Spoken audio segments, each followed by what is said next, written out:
Hi. I decided I might try something out on my new phone and actually do a video.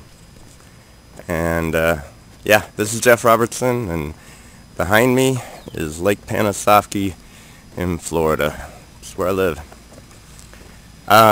We just did two really awesome powercasts this past week. It had to be a two-parter. There was just so much put in there. And Mike did a brilliant job of explaining what is called the dialectic argument, which is a method of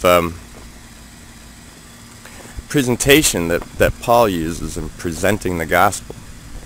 And it's something that's a bit of a hobby of mine. In my college career, I took several courses on dialectic people, philosophers of way back, and even relatively modern people.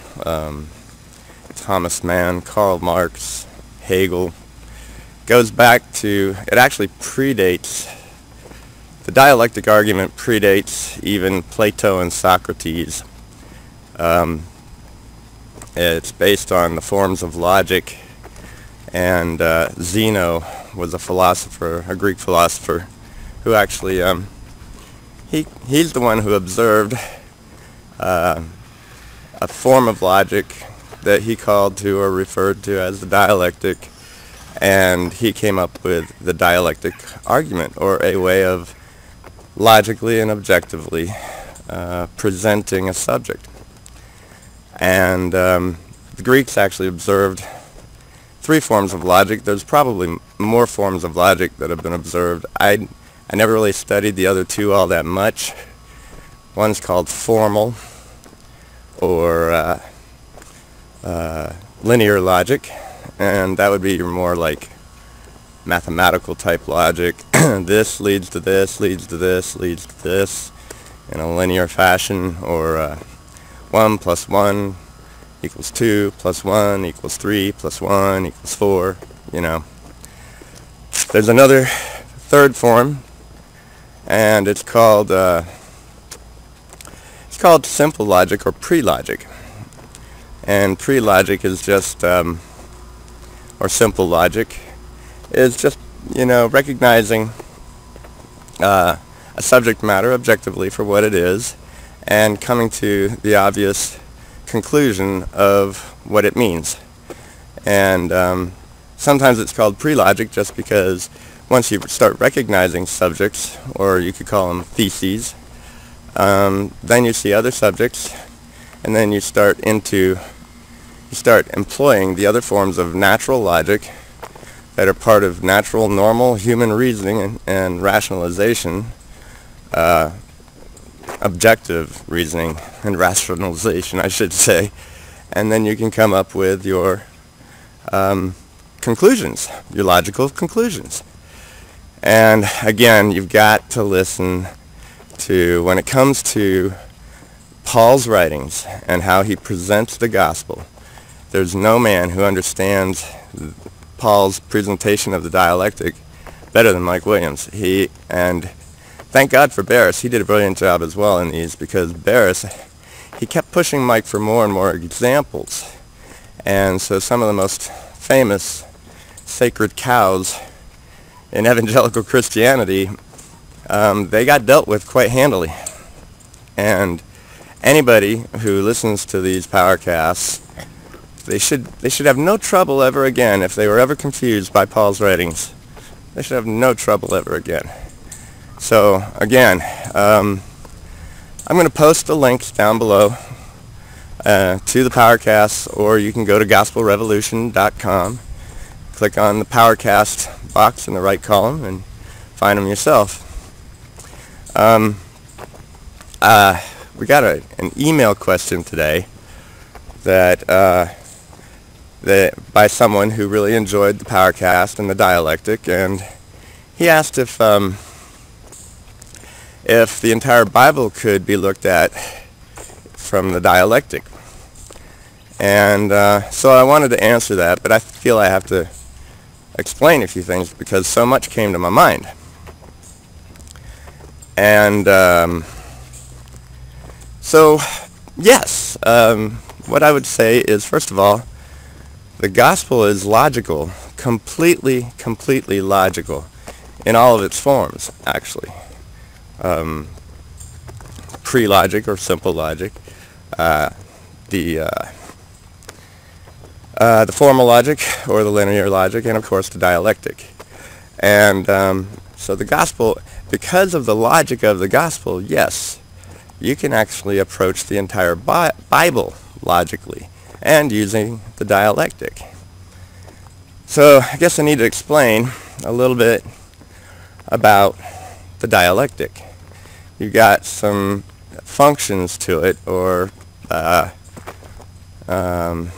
for lack of a better word, it has certain apparatus. The dialectic starts with a thesis and then finds an opposing thesis, which would be called an antithesis.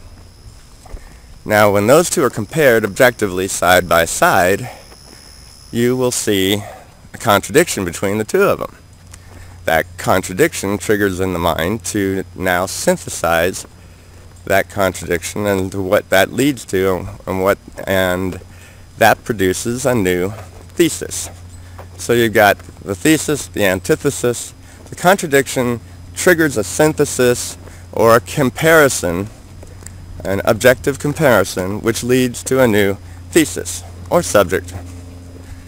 And so you've got those, and then but let me backtrack just a little bit, because let me just go back to the formal logic or the linear logic one more time, because you can actually, I think I need to demonstrate where formal or linear logic works, because Paul, his favorite two theses, or favorite thesis and favorite antithesis, was the law versus grace. And he always compared them side by side, and through his synthesis he presents the gospel.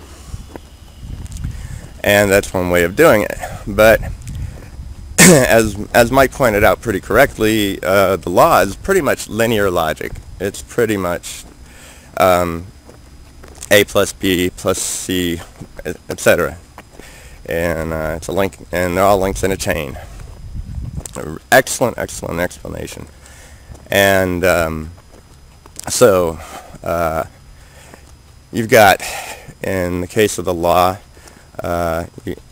you've got, it starts out with sin, and then its answer to sin is a sacrifice. And so there's an animal sacrifice, and of course the sacrifice needs a priest, and nobody can do it but the priest. The people aren't involved. And then that leads to the covering of sin once the sacrifice is done. Okay. To demonstrate simple logic or pre-logic, those are pretty well demonstrated in the Psalms. You've got, usually it's like David. It seems like it was always David. David would find himself coming to the end of himself. No hope of righteousness. But bingo, as soon as he came to the end of himself, he knew, but God is my righteousness. So that's simple. I mean, it doesn't get any simpler than that. Very well demonstrated. So, are there examples of simple logic in the gospel? Yes.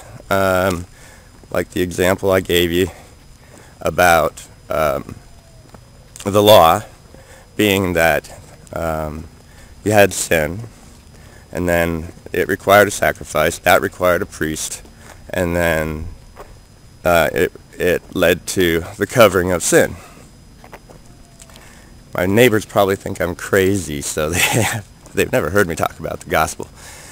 So a linear version of the gospel is there's sin. It has its own sacrifice, and it has its own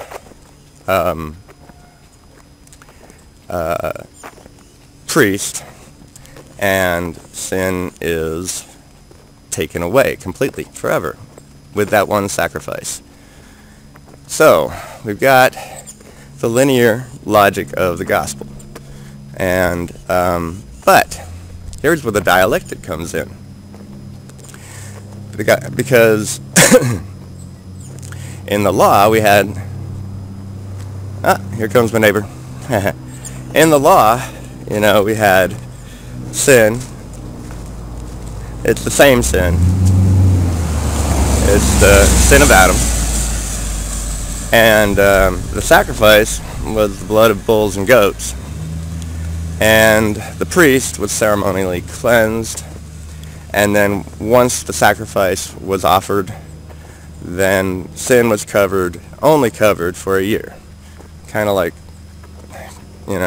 sweeping it under the rug for a year.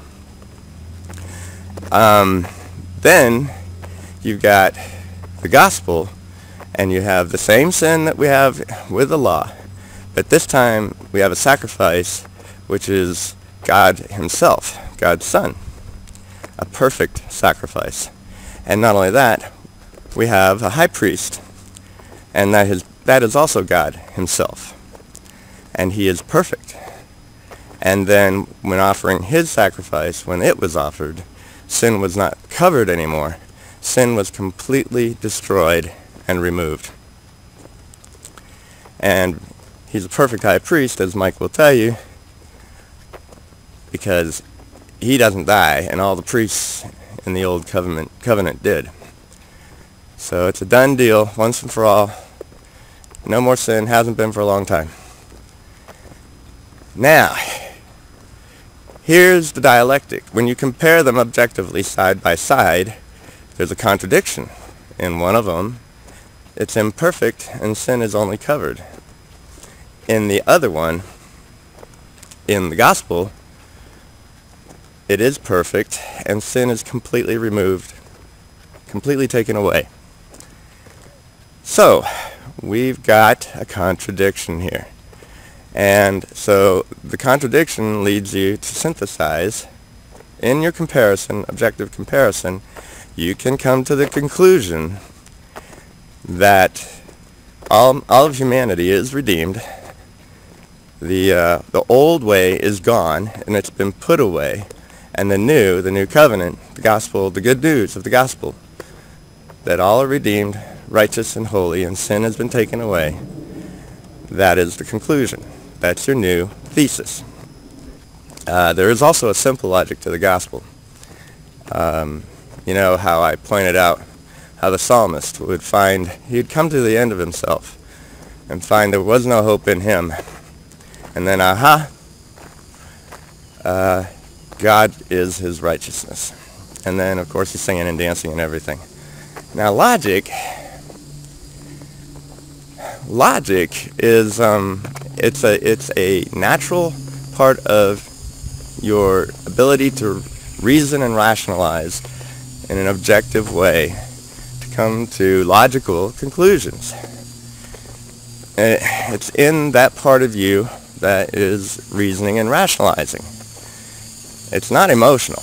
You can have an emotional response to the conclusions. That is true. Like the psalmist did, all of a sudden he's jumping for joy after he's moaning, woe is me. So is there a simple logic to the gospel? I know that some of you who, if you came to the end of yourself, and it's happened to me, and you come to the end of yourself and you go, oh, I can't do it. I cannot do it. And I'm hopeless. I'm not saved, or I can't save myself. I can't do this. And then you have an aha moment but because you've come to the end of yourself and you realize Jesus did it all. Because I couldn't do it, Jesus did it all. That aha moment, that's pretty simple. And then maybe the verse, it is finished, takes on new meaning for you. So you came to the end of yourself, and then you saw that Jesus did it all. It's pretty simple. So to answer the question in the email today, can the entire Bible be viewed through the dialectic? Well, Paul did it. If Paul did it, we all can do it.